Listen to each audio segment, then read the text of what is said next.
Salut tout le monde et bienvenue sur ma chaîne. Aujourd'hui, j'aimerais partager avec vous une liste d'items que vous devriez fortement considérer à apporter avec vous si vous allez faire des promenades en forêt. Que ce soit dans un endroit où les sentiers sont bien indiqués ou sur le bord d'une rivière, à la pêche, à la chasse, peu importe vos activités extérieures.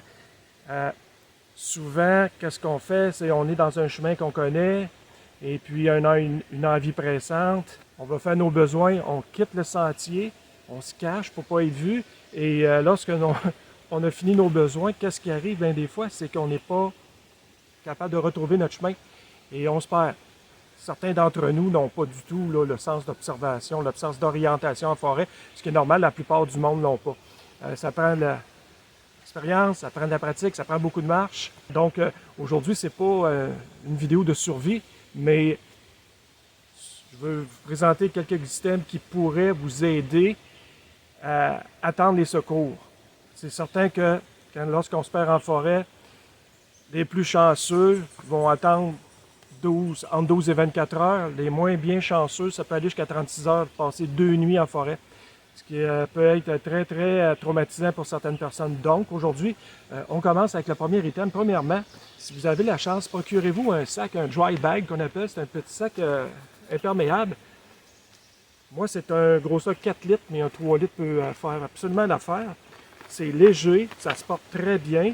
C'est le genre de sac que on plie comme ça, et puis on referme avec une boucle.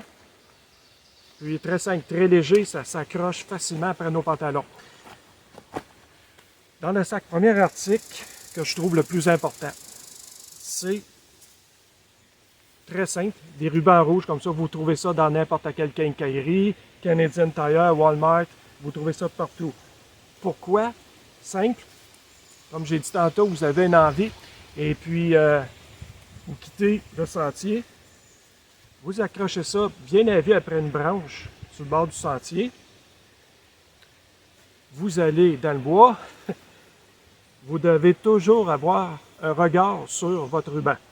Vous n'êtes pas encore assez loin. Lorsque le ruban commence à être loin, vous n'accrochez un autre. Vous vous faites un chemin comme ça jusqu'au sentier. Donc, vous êtes assuré de ne pas vous perdre. Si vous n'avez pas ça, vous avez oublié, vous perdez le visuel sur votre ruban. Chose très... Moi, un des items que je trouve le plus important, ça peut paraître bizarre, c'est un bug net qu'on appelle un moustiquaire contre les moustiques qu'on se met sur la tête. Je fais une petite démonstration vite faite tantôt comment que ça s'applique. Pourquoi un moustiquaire? Très simple. Après un certain temps en forêt, lorsque on s'est rendu compte qu'on s'est perdu, la panique embarque, l'adrénaline embarque, les hormones embarquent, on transpire, on a chaud, on dégage les odeurs. Premier prédateur, c'est les moustiques et les mouches noires. Ça harcèle, ça devient harcelant, le monde va jusqu'à perdre la tête.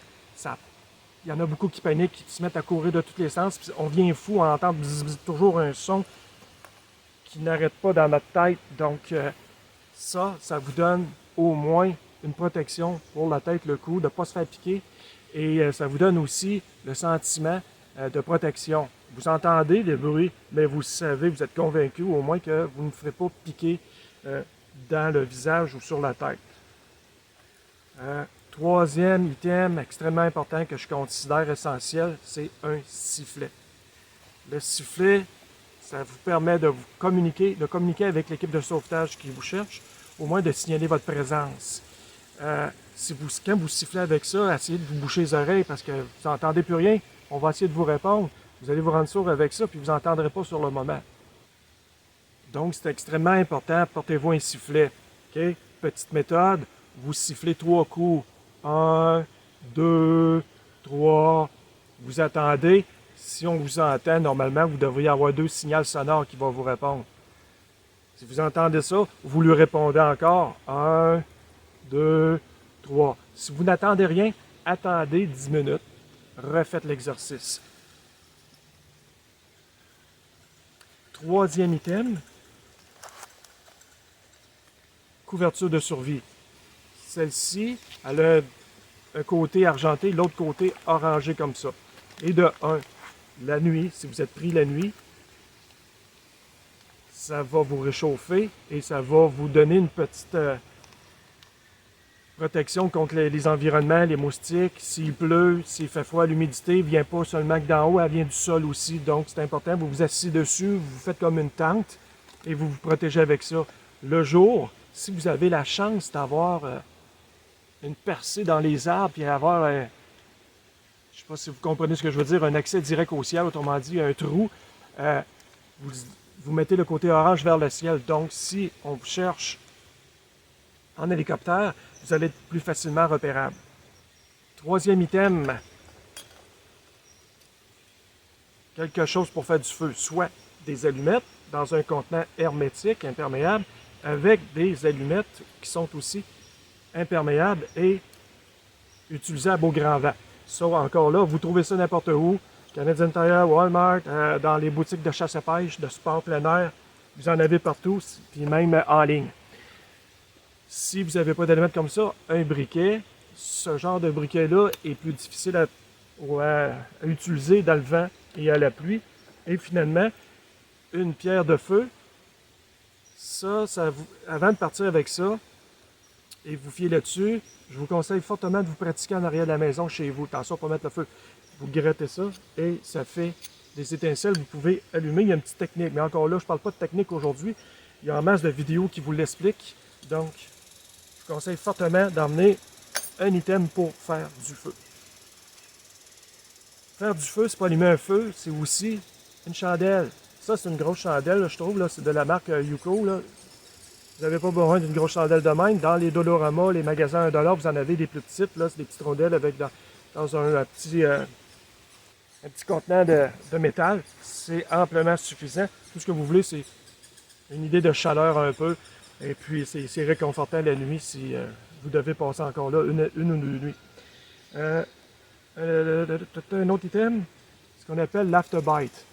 Vous en avez plusieurs marques. Benadryl, Afterbite.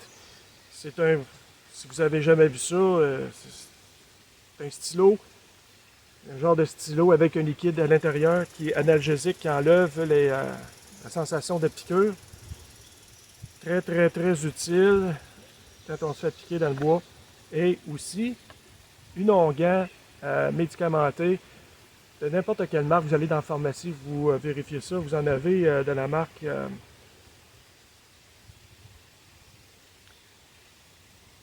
Polysporin ou d'autres, peu importe la marque, tant que c'est une onguent médicamentée. Un autre item très important, un petit couteau de poche. Pas besoin d'un gros couteau de Rambo, un gros couteau de chasse. Un petit couteau comme ça qui peut vous permettre de couper des branches si vous devez vous faire un abri temporaire ou peu importe, vous avez emmené de la paracorde avec vous, qui est un autre item, soit un bracelet, très facile à traîner, ou de la paracorde comme ça. Ça va vous permettre de vous faire un abri improvisé assez rapidement et facilement. Vous pouvez couper des petites branches ou ça peut être très très utile. Un autre item, papier de toilette. Criez-moi, croyez-moi pas. C'est très soulageant lorsque vous savez que vous en avez dans la main. Et surtout pour le personnel féminin, c'est nécessaire là, en forêt. Là, vous voulez commencer à avoir des infections ou n'importe quoi.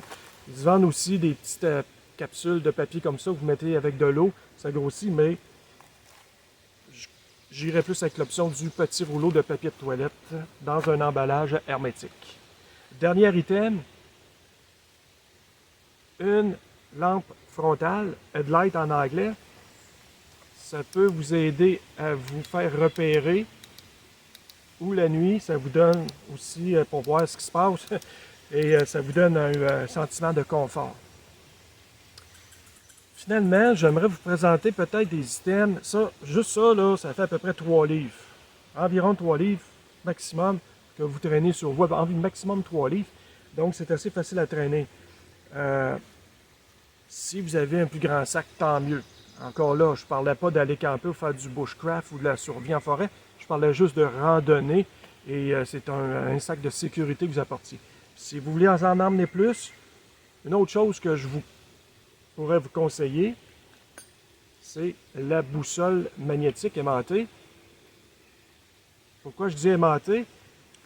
ça, c'est naturel, il n'y a pas de technologie là-dedans, c'est le nord magnétique qui vous guide.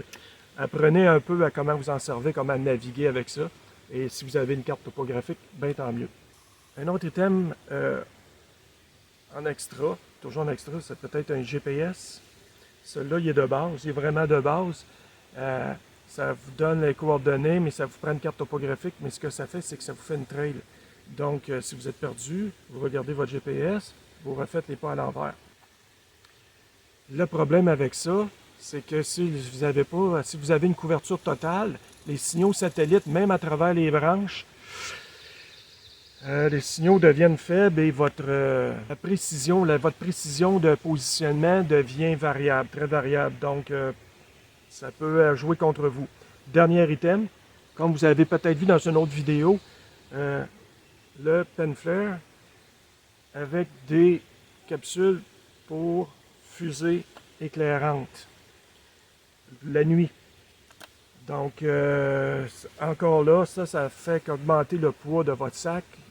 C'est des extras, c'est à vous de décider. C'était tout pour aujourd'hui, pour les articles que je voulais vous présenter. Moi, je le recommande fortement.